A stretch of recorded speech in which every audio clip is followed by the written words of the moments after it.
తమ అమూల్య సందేశాన్ని ఇవ్వాల్సిందిగా కోరుతున్నాను. ఈ కార్యక్రమానికి చేసినటువంటి అధ్యక్షత వచ్చినటువంటి డిఓ సత్యనారాయణ గారు, మరియు వచ్చినటువంటి పాండు నాయక్ గారు, మరియు అదేవిధంగా శ్రీనివాస్ గారు, మరియు ఇప్పటివరకు మనకి చెప్పినటువంటి జానీ గారు మరియు మాకు ఎల్లప్పుడూ వ్యాఖ్యాతగా చారి గారు. ఆయన మా డిపార్ట్మెంట్లో ఎగ్జామ్స్ అన్నా కానీ వారే ఇమీడియట్గా గ్రూప్ 2 విఆర్ఓస్ ఎగ్జామ్ ఉంటే మాకు డిపార్ట్మెంట్ ఎగ్జామ్ ఆఫీసర్గా సిట్టింగ్ స్క్వాడ్గా అంతేనా రంగరాజాచారి గారు రంగరాజన్ ఆర్బీఐ మాజీ రైట్ రంగరాజన్ గారు. మరి అదేవిధంగా ఉపాధ్యాయ మిత్రులందరికీ కూడా నమస్కారం. ఉపాధ్యాయ మిత్రులు ఘంటసాల సాంగ్సా లేకపోతే ఘంటసాల సాంగ్స్ చూస్తేనే బొట్టు చూస్తే తెలిసిపోతుంది. ఓకే, అయితే మీ అందరికీ కూడా శుభాకాంక్షలు. ముఖ్యంగా ఈ టీఎల్ఎం అనేది ఏంటి అంటే రొటీన్గా కాకుండా మనకి ఒక ప్లేవే మెథడ్లో మాంటిసోరీ మెథడ్, ఆ మెథడ్లో చేసే విధానంగా చెప్తే పిల్లలకి అర్థమవుతుంది, స్కూలు కూడా రావాలనేటువంటి పరిస్థితి వస్తున్న ఉద్దేశంతో దీన్ని ప్రోత్సహించడం. దానిలో భాగంగా మీరందరూ సెలెక్ట్ అయినారు.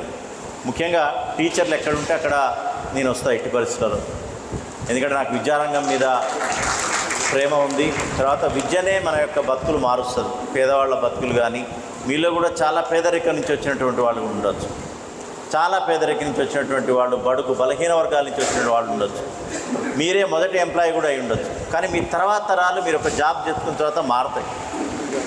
ఈ యొక్క కులాల యొక్క ఇది కూడా పోతుంది. నేను ఎప్పుడు చెప్తుంటే రాబోయే కాలంలో చదువుకున్న కులం, చదువుకోని కులం ఈ రెండు ఉంటాయి. డబ్బున్న కులం, డబ్బు లేని కులం ఈ రెండే ఉంటాయి తప్పితే వేరే ఉండదు. కాబట్టి చదువే అన్ని అంతరాలను మారుస్తుంది. కాబట్టి మీ దాంట్లో కూడా పేదరికంలో ఉన్నవాళ్ళు ఎవరైతే ఉద్యోగం మొదలు తెచ్చుకుంటారో అప్పటి నుంచి ఆ జనరేషన్స్ మారుతాయి. అందుకనే తరతరాల తలరాతల్ని మార్చేది చదువు ఎక్కటే అని చెప్తాను నేను ప్రతి ఒక్క చోట. తరతరాల నుంచి పేదరికం ఉంది, మీరు ఒక్కరు చదివి మంచి ఉద్యోగం సంపాదిస్తే తలరాత మారినట్టే. మీకే కాదు, మీ తర్వాత తరాలకు కూడా మారుతుంది. తరతరాల తలరాతల్ని మార్చేది మాత్రం చదువు ఒక్కటే. కాబట్టి మీరు ఒక పొజిషన్లో ఉన్నారు. మరి వచ్చే జనరేషన్స్ పరిస్థితి ఏంది, వాళ్ళ యొక్క పరిస్థితి ఏంది? కూలీ నాలీ చేసుకునే వాళ్ళు, రెక్కాడితే డొక్కాడనటువంటి విద్యార్థులు చాలామంది ఉన్నారు. మీ ప్రైమరీ స్కూల్లో చూడండి, 2 రోజులు వస్తారు, మళ్ళీ ఒక రోజు రారు. మీకేమో అర్థం కాదు, ఎందుకు వీడు మిడిల్ డ్రాప్ ఉన్నారు, రాలేరు, అసలు రానే రాదు, రానప్పుడు మేమెక్కడ చెప్పాలా, నిన్న చెప్పినాము ఇవాళ కంటిన్యూటీ లేదు అంటే వాళ్ళ పేదరికం, వాళ్ళకి పరిస్థితి. ఇంటి దగ్గర వాళ్ళ చిన్న పిల్లని ఆడించడానికి 5వ తరగతి పిల్లగాడిని ఉంచిపోతారు, కూలినానికి పోతారు, పత్తులేరడానికి తీసుకుపోతారు. దుర్భరమైనటువంటి దారిద్ర్యం ఇంకా ఉందని మనం ఒప్పుకోవాల్సిన పరిస్థితి ఉంది. ఇంట్లో పరిస్థితులు అట్లుంటాయి. పూరి గుడిసెలు ఇంకేమీ మనం అంత స్థాయికి పోలేదు. మొత్తం కూడా బంగ్లాలు లేచినటువంటి పరిస్థితి, అసలు ఎక్కడ కూడా పేదరికం లేనటువంటి పరిస్థితి ఇంకా ఇండియా కానీ తెలంగాణ కానీ ఇంకా పోలేదు. సో ఇంకా మనం అభివృద్ధి చెందుతున్న దేశాల్లోనే ఉన్నాం, అభివృద్ధి చెందుతున్న రాష్ట్రాల్లోనే ఉన్నాం. సరే, తలసరి వినియోగం, తలసరి పర్చేసింగ్ కెపాసిటీ ఇవన్నీ పెరగచ్చు. కానీ అది కేవలం ఎందుకు పెరుగుతుందంటే బాగా ఉన్నవాళ్ళు ఉంటున్నారు, లేనివాళ్ళు లేనికే పోతున్నాడు. ఈ తరాల అంతరం అనేది ఉంది. ఉన్నవాళ్ళు ఇంకా పైకి పోతున్నాడు, లేనివాడు అట్లే ఉంటున్నాడు, లేకపోతే ఇంకా తగ్గుతున్నాడు. కాబట్టి పేదరికం ఉంది. పేదరికం పోగొట్టాలంటే మీరే ఒక మూల స్తంభాలు, కమిటెడ్గా చెప్పాలా. మీరు ఏదో రొటీన్గా కాకుండా ఏదో వస్తున్నాం పోతున్నాం అని కాకుండా ప్రతి పిల్లగాడిని ప్రత్యేకంగా చూడాలా. ఈ టీఎల్ఎం కూడా అందరికీ అందుబాటులో ఉంచాలా. ఈ టీఎల్ఎం కూడా అందరికీ అందుబాటులో ఉంచాలి పిల్లలకి. సో ఎప్పుడు కూడా ఈ జాతర వచ్చినప్పుడే ఈ టీఎల్ఎంను తయారు చేసుడు, మీ కుటుంబ సభ్యులందరినీ ఇన్వాల్వ్ చేయడం, కొడుకుతో సహా భర్త అందరూ, మహిళలు అయితే ఇక మీ ఆయన్ని వారం రోజుల నుంచి కోరు పెడతారు. ఆ బల్బు తీసుకురా, తర్వాత అది తీసుకురా, ఇది తీసుకురా, అట్టపెట్టి తీసుకురా. అవునా కదా? చప్పటి కొట్టండి. సరే, మా వాళ్ళు అయితే ఇక కొడుకో ఎవరో బిడ్డో సహకరిస్తారు, సరిపోతుంది అది. ఎందుకంటే నేను కూడా ఉపాధ్యాయ కుటుంబం నుంచే వచ్చిన. మా నాన్న టీచరే, మా అమ్మ టీచరే, మా అక్కల టీచర్లే, మా అన్నల టీచర్లే, మా వదినల టీచర్లే, వీళ్ళందరూ కాదు, నేను కూడా టీచర్నే, కాకపోతే లెక్చరర్, అధ్యాపక వృత్తి నుంచి వచ్చినట్టు వాళ్ళని. కాబట్టి మీ యొక్క పరిస్థితి అనేది తెలుసు, మీకుండే బాధలు తెలుసు, మీకుండేటువంటి ఎక్కడో కొంతమంది నిర్లక్ష్యపు ధోరణితో ఉండేటటువంటి వాళ్ళు తెలుసు. సో దానివల్ల మొత్తం వ్యవస్థకే ఒక చెడ్డ పేరు వచ్చే పరిస్థితి ఉంది.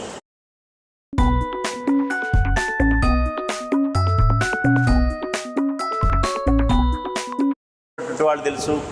సో దానివల్ల మొత్తం వ్యవస్థకే ఒక చెడ్డ పేరు వచ్చే పరిస్థితి ఉంది. ఇదివరకు దాకా ఏం కంప్లైంట్స్ ఉండేవంటే, హై స్కూల్ వాళ్ళని అడిగితే, సార్ అప్పర్ ప్రైమరీ స్కూల్ నుంచి వచ్చిన వాళ్ళకి ఏమి రాదు, రాయటం రాదు, చదవటం రాదు, ఏది రాదు, ఇంగ్లీష్ తన పేరు తను రాసుకోలేరు, ఒక చిన్న స్పెల్లింగ్ రాదు, తెలుగులో కూడా వాడు రాసుకోలేనటువంటి పరిస్థితి ఉంది, అసలు ఏమీ చేయకుండా పంపుతున్నారు, ఏం చదువు చెప్పకుండా పంపుతున్నారని వాళ్ళు అనేది. అప్పర్ ప్రైమరీ స్కూల్ కూడా ప్రైమరీ స్కూల్లో అసలు ఏ విధంగా విద్యాబోధన లేదు, అసలు ఏం చెప్పట్లేదు, వాళ్ళు పిల్లగాళ్ళ కాపలా ఉన్నట్టు ఉంటున్నారు. పంపిస్తున్నారు, అయిపోతుంది పరిస్థితి. వాళ్ళకి ఏం పాస్ ఫెయిల్ అంటుండదు, ప్రమోటే కాబట్టి అయిపోతుంది, దానివల్ల అయిపోతుందని వాళ్ళు ఏమంటారు. అంగన్వాడీ పిల్లలు అసలు వాడు అక్కడ దాకా ఉన్నాడు సార్, ఇదేదో ఉంటుంది కదా తాబేలు ఏదో కథలాగా పరిస్థితి. మనం బ్లేమ్ గేమ్, ఒక్కొక్కళ్ళకి అంగన్వాడీ టీచర్లు ఉంటే పడుకోబెడుతున్నారు, జోలబాడుతున్నారు, పంపిస్తున్నారు కాబట్టి వాడికి ఏం రాదు మా దగ్గరికి వచ్చేసరికి అంటున్నారు. ఇది ఎక్కడొక్కడ ముగింపు పలకాల. సరే, అంగన్వాడీ వ్యవస్థ అనేది వాళ్ళ పిల్లలకి చదువు చెప్పడానికి కాదు, అది ఓన్లీ కేర్ టేకింగ్, మంచి పోషక విలువలతో కలిగినటువంటి భోజనం పెట్టడానికి ఉపయోగించింది. కానీ అసలు చదువు మన దగ్గర స్టార్ట్ కావాలి, అది మరవద్దు బాధ్యత. మీ దగ్గర పిల్లలు ఎప్పుడు పెరుగుతారంటే మీరు ప్రతి పిల్లగాడిని ప్రేమగా చూసినప్పుడు. మొన్ననే దూది వెంకటాపురం స్కూల్కి పోయినా, చాలా హ్యాపీ అనిపించింది. మన ఏ కార్పొరేట్ స్కూల్కి తీసిపోని విధంగా అక్కడ విద్యాబోధన ఉంది, చాలా అద్భుతంగా ఉంది. అది మన స్కూలే. ఇట్లా చాలా ఉన్నాయి, చాలా అంటే చాలా ఉన్నాయి. ఒక స్కూల్కి రోడ్డు మీదనే ఉంది, పేరు గుర్తులేదు, కానీ ఆ స్కూల్కి పోతే టీచర్ అయితే ఏడవటం ఒకటే తక్కువ. సార్ నేను బాగా చెప్తున్నాను, నేను పరీక్షించి చూడండి, నాకు 6 ఉన్నారు పిల్లలు, ఆ 6 స్టూడెంట్స్ ఉన్నారు. ఇది కూడా నా స్కూల్ మూతపడుతుందని అందరినీ ఒక్కొక్కళ్ళని పోయి రిక్వెస్ట్ చేస్తేనే వస్తున్నారు తప్పితే లేకపోతే రానటువంటి పరిస్థితి. అందరూ కూడా బస్ ఎక్కించి పంపిస్తారు. నేను ఛాలెంజ్ చేస్తున్నా సార్, మా పిల్లల్ని వాళ్ళ పిల్లల్ని ఒకే వేదికపై నిలబెట్టండి, వాళ్ళిద్దరి కాంపిటీషన్ పెట్టండి, ఎవరు బాగా చెప్తారో చెప్పండి అని చెప్పి అంత నమ్మకం చెప్తుంది. అవి నా పోస్ట్ గురించి కాదు సార్, నాకు ఎక్కడైనా చేసుకుంటా కానీ స్కూల్ తాళం అవుతుంది, నాకు అవమానంగా ఉంటుంది, పలానా టీచర్ టైంలో తాళం పడ్డదని ఆమె చాలా బాధగా చెప్పింది. నాకు కూడా ఆవేదన అనిపించింది. ఏ టీచర్ కూడా తన స్కూల్లో స్ట్రెంత్ తక్కువ ఉండాలని ఎవరు కోరుకోరు. ఏ టీచర్ కూడా తను పనిచేస్తున్నటువంటి స్కూలు తాళం వేయాలని ఎవరు కోరుకోరు. వ్యవస్థ అట్లా ఉంది. మనం ప్రూవ్ చేసుకోవాల్సిన సమయం ఆసన్నమైంది. మన స్కూళ్ళు బతకాలంటే, మన పోస్టులు ఉండాలంటే, ఫ్యూచర్లో నిరుద్యోగం పోవాలంటే ఎక్కువగా ఏంటంటే ఉమ్మడి నల్గొండ జిల్లాలో ఒక రాయి వేస్తే ఇంటికి తగిలితే ఆ ఇంట్లో బీఈడీలు ఉంటాయి, అవునా కాదా? ఆ ఇంట్లో టీటీసీలు ఉంటాయి. వేరే ఏమి రాయాడు. పిల్లని ఇవ్వాలంటే కూడా పిల్లగాడు బీఈడీ చేసిండా, టీటీసీ చేసిండా, చేస్తే ఎప్పుడో ఒకప్పుడు వస్తుంది టీచర్ ఉద్యోగం అని పిల్లని ఇవ్వడానికి రెడీగా ఉండే పరిస్థితి మన ఉమ్మడి నల్గొండ జిల్లాలో ఉండే పరిస్థితి ఉంది. టీచర్ పోస్ట్ అంటే చాలా గౌరవప్రదం, చాలా అద్భుతమైనటువంటి పోస్టు ఉమ్మడి నల్గొండ జిల్లా. నిజానికి కూడా అదే.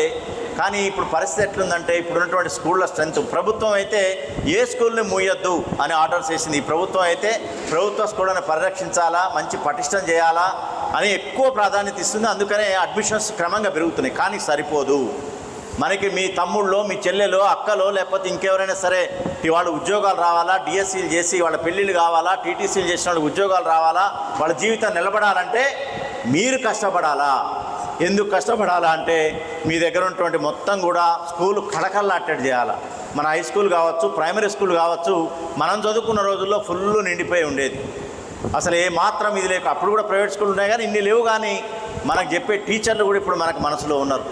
మనకు చెప్పే ప్రతి లాంగ్వేజ్ టీచర్ కానీ ఆ కమిట్మెంట్, ఆ డెడికేషన్, మీ టీఎల్ఎం లేకపోవచ్చు కానీ వాళ్ళు ప్రతి ఒక్క స్టూడెంట్ కూడా భక్తి, భయం, గౌరవం నేర్పి మనం ఎట్లా చదువుకోవాలో చెప్పిన పరిస్థితి. వాల్యుయేషన్ కూడా అంత కఠినంగా ఉండేది.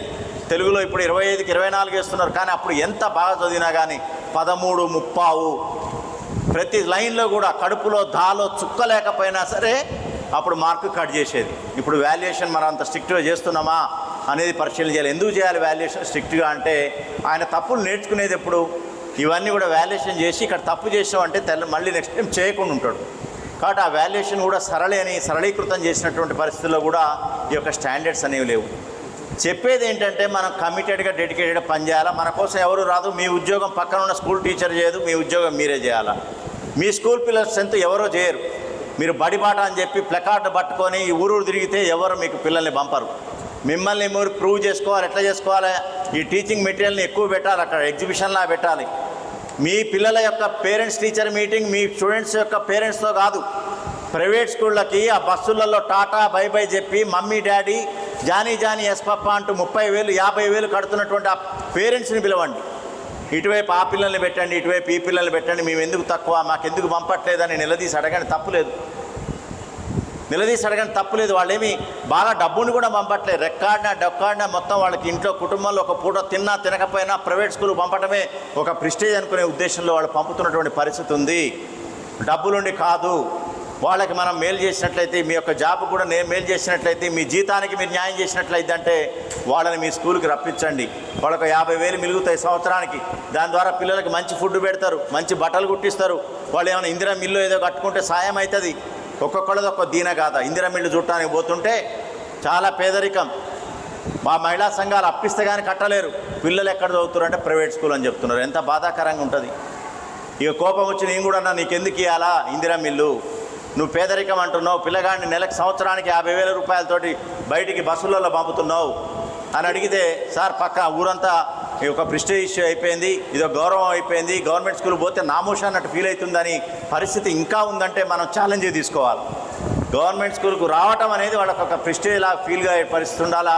ఈ ప్రైవేట్ స్కూళ్ళకి వచ్చే బస్సులు ఊళ్ళలోకి రాను కూడా చూడాలి. ఒక ఎగ్జాంపుల్ చెప్తా. అంగడి కిష్టాపూర్, నేను సంగారెడ్డి జిల్లా కలెక్టర్ చేస్తున్నప్పుడు అంగడి కిష్టాపూర్ అని జగదేపూర్ మండలంలో ఉండే ఓంకార్ అనే హెడ్ మాస్టర్ ప్రైమరీ స్కూల్. ఆయన వచ్చినప్పుడు జాయిన్ అయినప్పుడు 6 పిల్లలు. ఆయన జాయిన్ అయినప్పటి నుంచి చూస్తున్న ఆయన యొక్క పనితీరు. పట్టుబట్టిండు, మొత్తం పేరెంట్స్ టీచర్ మీటింగ్ పెట్టిండు, బస్సులన్నీ కూడా ఆపిండు, అందరినీ కూడా గ్రామసభ పెట్టిండు. మేము ఎందుకు చెప్పలేమన్నాడు, నన్ను అడిగిండు. టీచర్లను కూడా ఎక్స్ట్రా కావాలంటే ఇస్తాం మీరు పెంచితే అంటే, ఆ విధంగా ప్రోత్సహిస్తే ఇప్పుడు దాదాపుగా అప్గ్రేడేషన్ కూడా చేసినాం. ఇస్కిళ్ళ స్కూల్ ఎట్లయితే అప్గ్రేడ్ చేస్తున్నామో అక్కడ కూడా ఇప్పుడు 10th దాకా, 6వ తరగతి మనకి 5వ తరగతి ఉండేది 6th, 7th, 8th, 9th, 10th ఉండి ఇప్పుడు దాదాపుగా 280 నుంచి 300 స్ట్రెంత్ ఉన్నటువంటి స్కూల్ ఇప్పుడు మనకి జగదేపూర్లో అంగడి కిష్టాపురం. మరి ఆయన ఒక్కడే మనిషి. ఆయన జాయిన్ అయినప్పుడు ఏకోపాధ్యాయ పాఠశాల, 6గురికి ఒక టీచరు, ఒక్కడే నిలబడ్డాడు. ఆయన ఫస్ట్ రోజు జనవరి 26th రోజు 6 పిల్లల్ని జెండా వందనానికి ఊరంతా తిరిగే సంస్కృతి ఉండి తిరిగితే నామోషిగా ఫీల్ అయ్యిండు.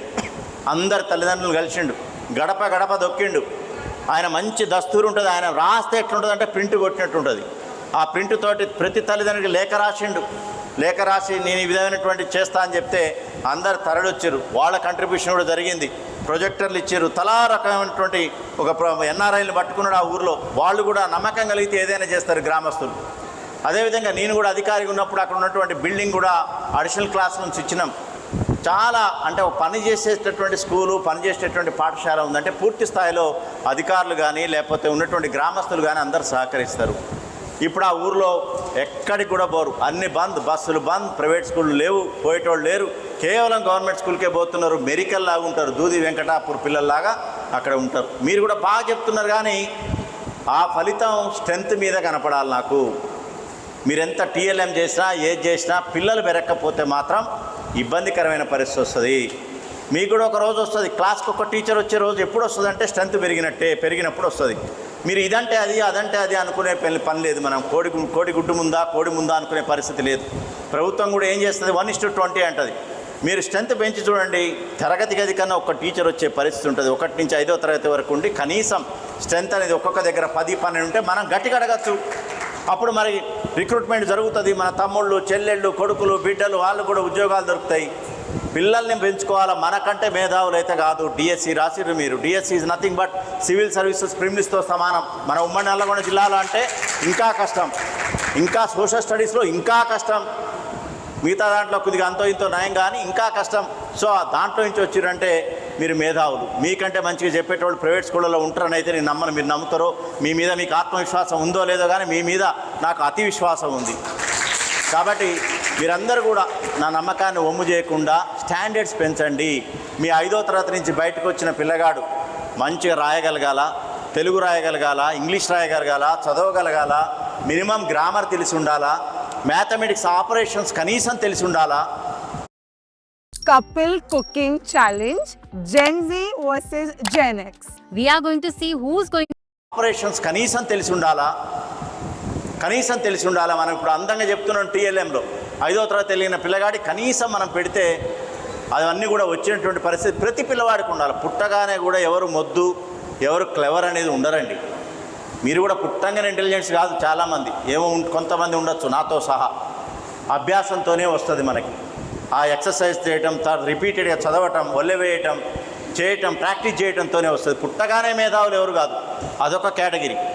పుట్టగానే మేధావులు కాకపోయినా కష్టపడి, ఇష్టపడి ఏదో సాధించాలనేటువంటి తపన, తహతహ ఉంటే మాత్రం ఏదైనా సాధిస్తారు. కాబట్టి వాళ్ళకి అది నూరిపోయాలి తప్పితే అరే భయ్ నువ్వు పనికిరావు అనటం, లేకపోతే వాళ్ళు చెప్పకపోవటం, నీకు రాదా అనటం నెగిటివ్ కాకుండా వస్తుంది నాన్న, మీకు ఎట్టి పరిస్థితి వస్తుంది, ఇవాళ కాకపోతే రేపు వస్తుంది అని మీకు ఉన్నటువంటి 365 రోజుల్లో మీ వర్కింగ్ డేస్ 220 రోజుల్లో అసలు ఇంట్లో కంటే ఎక్కువ మీ దగ్గరే ఉంటాడు. కాబట్టి వాళ్ళని మంచి చూడాల్సిన అవసరం ఉంది. వాళ్ళకి ఆత్మవిశ్వాసాన్ని పెంచాల్సిన అవసరం ఉంది, మిడిల్ డ్రాప్ కాకుండా. కాబట్టి ఈ విధమైనటువంటి చాలా మీకు లీడర్షిప్ క్వాలిటీస్ కూడా ఉన్నాయి. మేడిపల్లి స్కూల్కి పోయినా సరే, మధ్యాహ్నం భోజనం బాగాలేదు, అది వేరే కథ. పిల్లలు ఎంత యాక్టివ్గా ఉన్నారంటే జిల్లా కలెక్టర్ వచ్చిందంటే అక్కడొకటి ఎందుకులే మనం మాట్లాడటం అని ఉంటారు. పొలం అంటూ పిల్లలందరూ దగ్గరకు వచ్చారు. అది లీడర్షిప్ క్వాలిటీ. వాళ్ళ సపోర్ట్ కొట్టాలి నిజానికి. ప్లస్ వాళ్ళకి ఆ పిల్లలందరూ కూడా ఎక్కడ భయపడలే. మేము చెప్తే అన్నం బాగాలేదని, ఉడకలేదని, లేకపోతే పప్పు బాగాలేదని చెప్తే తర్వాత వార్డెన్ ఏమంటుందో, తర్వాత ఏజెన్సీ ఏమంటారో, హెడ్ మాస్టర్ ఏమంటారో అని ఎక్కడ కాలే. బ్రహ్మాండంగా ధైర్యంగా చెప్తున్నారు. అది నాకు సంతోషం అనిపించింది. అది ఆ లీడర్షిప్ క్వాలిటీస్ మన యొక్క విద్యా వ్యవస్థలోనే, ప్రభుత్వ విద్యా వ్యవస్థలోనే ఉంటాయి. నమ్మితే సపోర్ట్ కొట్టండి. మనది లీడర్లు అయ్యేటోళ్ళు సమాజానికి ఉపయోగపడేవాళ్ళు ప్రభుత్వ స్కూళ్ళలోనే వస్తారు. ప్రభుత్వ స్కూల్ అనేది ఒక దేవాలయం లాంటిది. మంచి గ్రౌండ్ ఉంటుంది. ప్రైవేట్ స్కూళ్ళల్లో బిల్డింగ్ తప్ప వెంటిలేషన్ అటువంటి గదులు, నారాయణాలు, చైతన్యాలు కావచ్చు, ఇంకా పేరున ఏదైనా కావచ్చు, కానీ అక్కడ ఏం ప్లే గ్రౌండ్స్ కానీ, ఆత్మవిశ్వాసం లేకపోతే ఆల్రౌండ్ యాక్టివిటీ అనేది ఆ కార్పొరేట్ వ్యవస్థల్లో ఎక్కడైనా సరే ఉండేటటువంటి పరిస్థితి లేదనేది నాకు సత్యం. కానీ మన దగ్గర గ్రౌండ్ ఉంది, బ్రహ్మాండంగా ఆడుకోవచ్చు, తర్వాత మంచి యాక్టివిటీస్ చేయొచ్చు, తర్వాత మీరు అనుకున్నటువంటి టీఎల్ఎం ప్రయోగించి వాళ్ళకి బయట వరండాలో చెప్పచ్చు. ఇంత మంచి ఫెసిలిటీస్ ఉండి ఇంత ఉన్నటువంటి పరిస్థితులలో మనం ఈ యొక్క వ్యవస్థని, సౌకర్యాలను అంతా ఉపయోగించుకొని ఛాలెంజ్ తీసుకొని పునర్వైభవం తీసుకురావాలి. మీరు ఒక్కసారి కళ్ళు మూసుకొని చూస్తే మీ స్కూళ్ళల్లో ఎంత స్ట్రెంత్ ఉందో మీకు అర్థమవుతుంది. మీ స్కూళ్ళల్లో, నేను చదువుకున్న స్కూల్లో 475 స్ట్రెంత్, బేతవోలు స్కూల్లో 475 మేము చదివేటప్పుడు. మా యొక్క ఎస్ఎస్సి స్ట్రెంత్ 62. సో ఒక్కసారి మీది కూడా అంతే పరిస్థితి. ఇప్పుడు మరీ కొత్తగా వచ్చిన పిల్లలంటే కార్పొరేట్స్ నుంచి వచ్చి ఉంటారు, కానీ పాత వాళ్ళంతా మధ్యతరం, పాత తరం అంతా కూడా ప్రభుత్వ స్కూల్లో వాళ్ళే. మొన్న వచ్చిన 2018, 2020 బ్యాచ్ చెప్పలేం, కానీ మిగతా వాళ్ళందరూ కూడా ఆ స్కూళ్ళ నుంచి వచ్చిన వాళ్ళే. డెఫినెట్గా ఆ లీడర్షిప్ క్వాలిటీస్ ఉంటాయి. ముఖ్యంగా హెచ్ఎంస్ లీడ్ తీసుకొని చేయాల్సిన పరిస్థితి ఉంది. ఎక్కువ తక్కువ లీవులు పెట్టకండి, అవసరమైతేనే పెట్టండి. ఉన్నదే 2 టీచర్లు, ఒక ఆమె లీవ్ పెడుతుంది, ఇంకొక ఆమె ఏస్టకు వచ్చి వాళ్ళు చెప్పదు.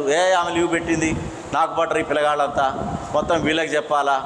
అసలు ఆ ఇంటి నుంచి ఇటు పోయేటప్పుడే తిట్టుకుడు పోతారు. ఊకే లీవులు పెడుతుంది. హెడ్ మాస్టర్ గారు ఏమో మీరే హెడ్ మాస్టర్, మళ్ళీ శాంక్షన్ చేయాల్సి వస్తుంది. అదొకరు. కాబట్టి జెన్యూన్గా వాడుకోండి. జెన్యూన్గా తప్పదు, ఎవరికైనా, మీకైనా మాకైనా లీవ్ తప్పదు, కానీ ఎప్పుడు అవసరమో అప్పుడే దాన్ని వాడుకునే విధంగా చేయండి. మీ పిల్లలందరూ చాలా వరకు సెటిల్ అయి ఉంటారు. పెద్ద టీచర్లు అయితే, ఏజ్డ్ పెద్ద ఉన్న వాళ్ళు అయితే, ఈ పిల్లల మీద మీ పిల్లలే అనుకుని ఫోకస్ చేయండి. మీ పిల్లలు, టీచర్ల పిల్లలందరూ కూడా డెఫినెట్గా సమాజానికి ఉపయోగపడేటువంటి వాళ్ళు అవుతారు. తర్వాత పెద్ద పెద్ద చదువులు చదువుతారు, యూఎస్ఏలో ఉంటారు. నేను టీచర్ కొడుకునే, గవర్నమెంట్ టీచర్ కొడుకునే, గవర్నమెంట్ స్కూల్లో చదువుకున్న వాళ్ళమే. మీ పిల్లలు కూడా యూఎస్ఏలో సెటిల్ కావచ్చు, ఇంజనీర్లు కావచ్చు, రకరకాల డాక్టర్లు ఉండొచ్చు. మరి అన్ని బాధ్యతలు తీరినాయి కదా, ఈ బాధ్యత మీది కాదా? మీకున్న 18 మందో 20 మందో మీ పిల్లలు కాదా? పేదరికంలో ఎస్సీ కాలనీలో, ఎస్టీ కాలనీలో మట్టేరుకుంటూ అక్కడ ఉన్నటువంటి తండాల్లో, గుడిసెల్లో ఉన్నటువంటి పిల్లల భవిష్యత్తు మీది కాదా? మీకు సైలెంట్ బ్లెస్సింగ్స్ భగవంతుడు ఆశీర్వాదం ఇవ్వాలంటే వాళ్ళని బాగా చదివించి ప్రయోజకులు చేస్తే మీ పిల్లలైతే ఏ విధంగా ఎదిగి మీరు సంతోషిస్తారో, వాళ్ళు రేపొద్దున ఎదిగి ఏదైనా ఎస్ఐ, సబ్ ఇన్స్పెక్టరో, లేకపోతే కలెక్టరో, లేకపోతే ఇంజనీరో అయి టీచర్ మీ స్కూల్లో చదువుకున్నానంటే మీకు ఉన్నటువంటి ఆనందానికి అవధులు ఉండవు. నేను చెప్తున్నా, దానికి మించినటువంటి సంతోషం ఉండదు, దానికి సంబంధించినటువంటి పరిస్థితి ఉండదు. ఇప్పుడే నేను చెప్పిన దాంట్లో 2 పిల్లలు కలిసిరు. నాకు ఎంత హ్యాపీ ఉందంటే, మంజులా ఉన్న ఇంకొక అమ్మాయి కలిసింది. సో నేను కూడా లెక్చరర్ పనిచేసిన, పీజీ కాగానే, జస్ట్ నాకు 22 అప్పుడు పీజీ కాగానే ప్రియదర్శిని కాలేజీలో చేసిన. వాళ్ళు డైరెక్ట్ నా స్టూడెంట్స్ కాదు, కానీ జువాలజీ స్టూడెంట్స్. సో వాళ్ళు కూడా చాలా బ్రైట్ బ్యాచ్ ఉండేది. తర్వాత నేను మ్యాథమెటిక్స్ చెప్పేది. వాళ్ళు మా స్కూల్ మా కాలేజ్ అనగానే, మనం చేసినటువంటి కాలేజ్ అనగానే మనకు ఆనందంగా ఉంటుంది. మేము చెప్పినటువంటి కాలేజీలో మా స్టూడెంట్స్ ఇక్కడ మంచి టీచర్స్కి వచ్చి ఇంత మంచి ప్రదర్శిస్తున్నటువంటి సంతోషం మనకి చాలా ఉంటుంది. కాబట్టి చెప్తుంది ఏంటంటే, చాలా అంకిత భావంతో పనిచేయండి. ఈ నెక్స్ట్ టైం స్ట్రెంత్ కోసం ఇప్పటి నుంచే పోటీ పడండి. బడి బాట లేదు, ఏం లేదు, ప్రతిరోజు బడి బాటే. ప్రతి ఊళ్ళో ఉన్న ప్రతి స్టూడెంటు మనకు రావాల్సిందే. 5వ తరగతి ఎందుకు రారు? మనకు ప్రతిభ లేదా, మనం చెప్పట్లేదా అని మీరు ఆత్మవిమర్శ చేసుకోండి. ఈ రోజు నుంచే బడి బాట అనుకోండి. మీ పిల్లలందరూ బాగా చెప్పండి, క్విజ్ కాంపిటీషన్ పెట్టండి, వాళ్ళని పిలవండి, వీళ్ళని పిలవండి. ఇవన్నీ చేయాలంటే మీలో కమిట్మెంట్ ఉండాలా, డెడికేషన్ ఉండాలా, ఇవన్నీ ఉంటేనే చేయగలుగుతాం. అదన్నా ఈ రోజు నుంచి కమిటెడ్గా, డెడికేటెడ్గా, ఒక అంకిత భావంతో ముందుకు పోతారని మీ అందరి తరఫున నేను రిక్వెస్ట్ చేస్తూ ముగిస్తున్నాను. థ్యాంక్ యూ అండి. మీ ఆధార్ కార్డులో మీ పేరు కానీ, డేట్ ఆఫ్ బర్త్ కానీ తప్పుగా ఉంటే, ఇంక మీరు దాన్ని మార్చుకోవడం కోసం ఆధార్ సెంటర్కి వెళ్ళి లైన్లో నించునే ముందు ఈ వీడియో దమ్ముంటే రా చూసుకున్నాం రా